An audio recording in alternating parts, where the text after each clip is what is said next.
Bonjour à toutes et à tous, bienvenue sur votre chaîne d'information régionale, c'est Grand Littoral TV bien sûr, on est ensemble en images, en 8 minutes en ce mercredi 4 septembre pour tout voir et tout savoir de l'actualité du jour près de chez vous. D'abord vos prévisions météo, il faudra faire avec un temps plus instable aujourd'hui avec le passage d'un front nuageux et pluvieux ce matin jusqu'en début d'après-midi. Après cela à l'arrière de la perturbation un temps plus sec, voire quelques éclaircies. De nouveau en fin de journée, globalement, le ciel s'annonce agité en ce mercredi avec des températures en baisse forcément, 19 degrés à Dunkerque et à Calais, 17 à Boulogne. Aujourd'hui, les prévisions météo complètes, bien sûr, après ce journal. À la une d'abord, des images impressionnantes. Hier matin, à 800, lors de l'opération de déminage sur la plage de 8h à 13h, la ville était entièrement bloquée, la population confinée à domicile, à cause d'une intervention des plongeurs de la marine pour désamorcer des explosifs enfouis dans le sable, des restes de la Seconde Guerre mondiale, comme il y en a encore beaucoup sur la côte d'Opale. Il s'agissait cette fois de 2000 antichars et d'un obus de 270 mm, soit au total 60 kg d'explosifs. Les démineurs ont procédé en deux étapes. D'abord sortir les blocs de béton où étaient enfermées les charges explosives, puis tout faire exploser. 3 détonations ont été entendues dans la matinée. Une opération contraignante, certes pour la population, mais nécessaire pour leur sécurité. Explication sur place recueillie par Corentin Escaillé. On retrouve de tout sur les plages, avec qui ont quand même une forte histoire, avec les débarquements. On retrouve beaucoup de munitions de la Seconde Guerre. Ça peut être des mines anti-chars, des obus d'artillerie, des bombes, des grenades. Il faut se méfier un petit peu tout. Même on peut dire un IPN métallique, il peut y avoir une munition cachée dans le sable derrière. Oui, il y a toujours un risque. L'explosif peut mal vieillir, il peut y avoir formation de ce qu'on appelle des picrates et qui peuvent rendre les munitions plus ou moins sensibles, surtout à ce niveau-là où elles changent de milieu, elles passent de la mer à un milieu atmosphérique. Ça rend les munitions plus sensibles à ce niveau-là.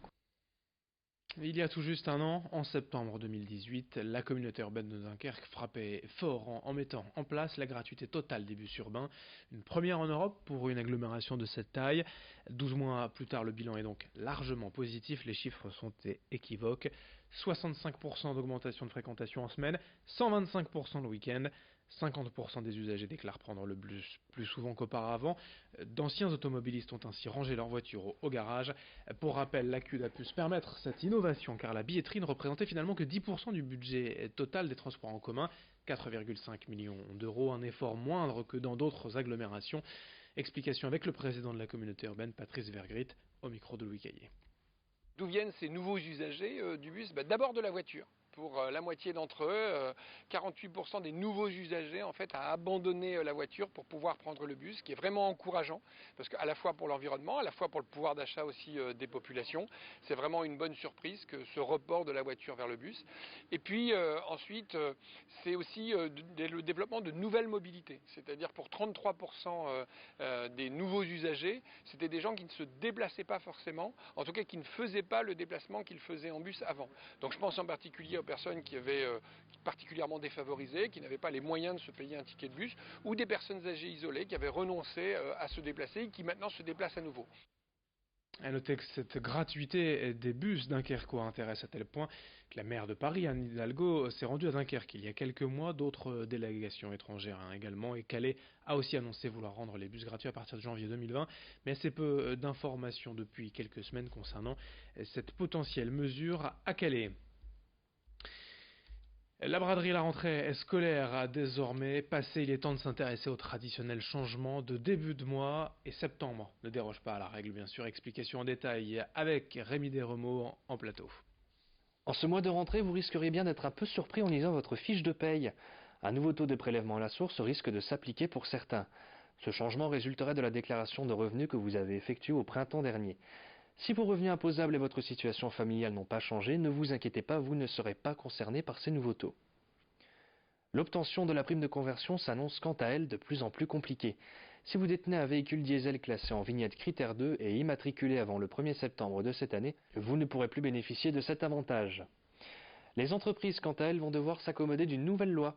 Celles qui comptent plus de 250 salariés vont devoir publier un index sur l'égalité hommes et femmes. Il permettrait ainsi de mesurer les inégalités salariales dans les entreprises. Les sociétés les plus inégalitaires auront 3 ans pour se régulariser, sous peine d'amende. Rappelons que selon l'INSEE, les femmes gagnent en moyenne 500 € de moins que les hommes dans notre région. Enfin, terminons sur une note plus positive qui concerne votre porte-monnaie. Depuis dimanche, le prix du gaz a baissé de 0,9%. Bien sûr, ce taux varie selon votre façon de consommer, mais malgré cela, cette diminution concerne tout de même plus de 4 millions de foyers français. Et voilà pour les principaux changements qui vous attendent ce mois-ci. Merci Rémi pour ce détail. Le sport aussi dans ce journal du handball précisément, avec la rentrée pour l'USDK. Après une saison dernière haute en couleurs et une finale de Coupe de France, les hommes de Patrick Casal retrouvent les terrains de la Lidl Star League demain soir avec un déplacement à Nantes. La saison dernière, les Dunkerquois sont donc parvenus en finale de Coupe de France et ont terminé 10e du championnat. Cette année, leur président espère faire mieux et vise au minimum la 7e place. Pour cela, l'USDK pourra compter sur un effectif assez stable et une préparation solide. À l'avenir, Dunkerque veut encore se développer. Pour cela, une nouvelle salle est en projet afin d'accueillir plus de public et promouvoir le handball dans la région. Explication au micro de Corentin Escaillé. Pour l'instant, notre ambition est à hauteur, de notre budget. Voilà, si on est 6e masse ou 7e masse salariale cette année, voilà, c'est la place que je vise aujourd'hui. Après, c'est vrai qu'on a besoin d'un outil pour nous développer. Une grande salle, c'est indispensable aujourd'hui. Si on n'a pas cette grande salle, malheureusement, on est voué à rétrograder, voire à arriver en deuxième division. Donc, c'est pas ce qu'on souhaite. On a besoin de cet outil depuis des années. Il faut qu'on se développe. Et c'est vrai que notre budget, on aura plus de place. C'est pas seulement les tickets, mais la visibilité et le confort pour recevoir nos partenaires dans les meilleures conditions possibles. Et ça, c'est indispensable. Pour rappel, la reprise du championnat pour l'USDK, c'est donc demain, jeudi 20h45, le premier match pour les Dunkerquois, un déplacement à Nantes. Pour rappel également vos prévisions météo, un temps plus instable, plus agité, des pluies imprévues dès ce matin jusqu'en milieu d'après-midi, des températures en baisse. On fait le point dans un instant avec les prévisions complètes et on se retrouve dès le prochain quart d'heure pour un nouveau journal sur Grand Littoral TV. Très bonne journée à toutes et à tous.